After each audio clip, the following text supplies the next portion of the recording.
this is Professor Lewis. Today we're going to talk about introductions and conclusions, and I know the PowerPoint has both, but we're going to go ahead and talk about them in different segments. So you'll see the first video is chapter 14, and then you'll see that the second video will be chapter 15. That way it kind of breaks it up between the two in case you don't have time to watch both videos. I will say though that they are very similar in terms of their format, so it will help to watch both videos back to back, but if you need to take a break, you can do that, of course. So first we'll talk about introductions. And with introductions, it's important to remember that there's basically three components here. The first part is going to be the attention-getting devices. And that's what we're going to spend a lot of time talking about. That's where you tend to struggle the most. But there's a lot of different things that you can do for attention-getting devices. And if you need to go back to your textbook, that's on page 113. The attention-getting device needs to be the very first sentence that you speak of your speech. Now, for purposes of this class, it may be appropriate to say your name, but knowing that if you're submitting a video, you're not going to have to do that. If you're in front of a live audience, it may be helpful in case they are not fully aware of your name, may not remember you exactly. And out in the real world, it's going to be different as well because somebody may be introducing you, someone may not be introducing you. So it kind of depends on context. So for purposes of this speech, if you absolutely have to say your name, that's okay. But for the most part, we're going to know who you are. You don't need to tell us what kind of speech you're giving. You don't need to say, today I'm going to be giving an informative speech about Barks root beer, because we will find that out through the content of your speech. So there's no need for you to tell us that information. Additionally, it's important to note that you don't need to tell us, and you never should tell us if you're nervous, if you haven't practiced enough, etc. Doing those things doesn't make you seem more relatable. It just means that we're less likely to pay attention, because if you tell us you're nervous, we're assuming the speech is not going to be really good, that you're not prepared. And if you tell us that you didn't practice, well, then we've lowered our expectations even more, and we're not going to listen. So don't say any of those things, but the very first sentence needs to be your attention-getting device. Component is going to be the relevance statement, and that's going to be relating to the audience why they should care about your topic. That comes right after the attention-getting device. The final component of your introduction is going to be the preview statement. That is going to be a very specific statement in which you tell us what you're going to be speaking about. In gaining the audience's attention, you need to think about two things. One, what's the goal of the attention-getting device, and what can you use to gain the audience's attention? So you want to get their focus, and you also want to creatively engage with the audience. It's important to start off on that first step. With a lot of things, if you build confidence by establishing a really good connection with the audience, by getting their interest piqued, that is where you can start off on a good note, and therefore you're more likely to be successful in your speech overall. There's a couple of different devices that you can use to gain the attention. Stories, questions, or quotations. You can talk about a startling statistic. I've mentioned questions already, and then a joke.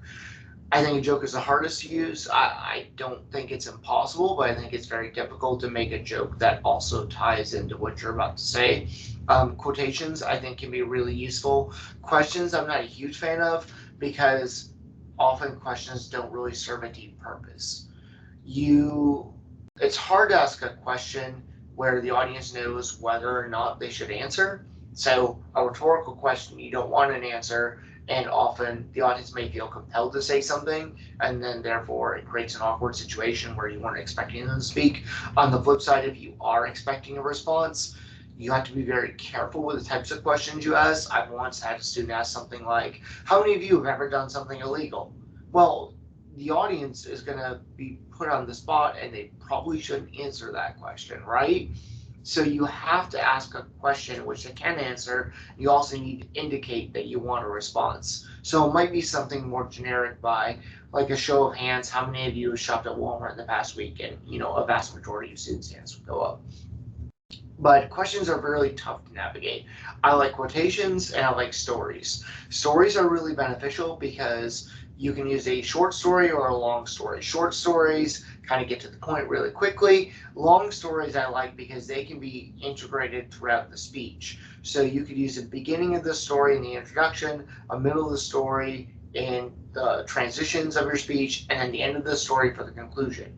So the attention getter in a story, using a story, can have a beginning, a middle, and an end. Your speech has a beginning, a middle, and an end. And therefore, you can connect those parts of the story with your speech, and it can flow really well. Comedians are really good at doing this. Like, they'll start a story, and then the last joke that they tell will sort of wrap that story up. So there's lots of examples out there where you could utilize longer stories throughout the entirety of your speech. Always use real stories. If you need to start with imagine if or imagine you are, you probably already lost the audience. Use real stories. That is what connects people to whatever it is you're going to talk about next. I'm going to leave a link for this video at the end. It's a series of attention-getting devices, but rather than show you the actual video now, I'll let you watch it on your own time, but I will leave a link for this video in the notes. The relevance statement convinces the audience why they should listen. So the general rule for a relevance statement is that your speech topic needs to be applicable to at least half of the audience. So you want to be careful with picking topics that are gender biased. Doesn't mean that it can't apply across genders, but if you're really focusing specifically on one over the other or one over other options, then you probably don't want to pick that as a topic. Additionally, you want to think about things like age demographics. You want to think about things that are relevant to culture. So you need to find a way to make your topic relevant to the audience. If you don't know why it's relevant, it's not a good topic. So you need to do research ahead of time and find ways to connect it to the audience. It needs to be its own component. It should not be the attention-getting device. You should have your attention getter and then move into the relevance statement. How might Social Security be a topic of interest to your audience? That's tough, right? Because most of you are younger, you're not collecting Social Security, it's really far off, but many of you have jobs, right? So if you find information about how Social Security might be, the cost of Social Security might go up, that affects all of us because we're working, and that means more money is going to be taken out of your paycheck. In terms of personal finance, that's something that a lot of college students struggle with, knowing how to balance a budget with all the other expenses that you have. That's something that's definitely relevant to a lot of people. How to buy a house, you may not be interested in buying a house right now, but what if I told you that there was a way that even as a college student, you could live basically rent-free, and instead of paying for rent, you're putting that money toward a mortgage payment? Well, that's a possible topic. There's tons of podcasts out there about the ability to do that, and lots of people have been successful doing it without a whole lot of money down.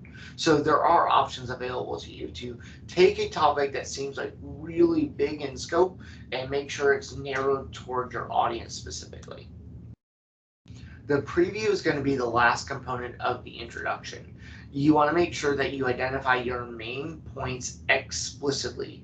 That means you will say, first, I'm going to tell you this. Second, I'm going to tell you this. Third, I will tell you this. And finally, I will examine this area.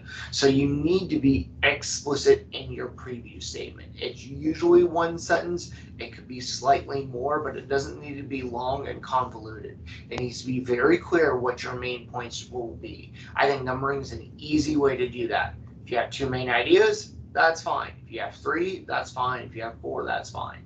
Just be very explicit in your preview statement overall.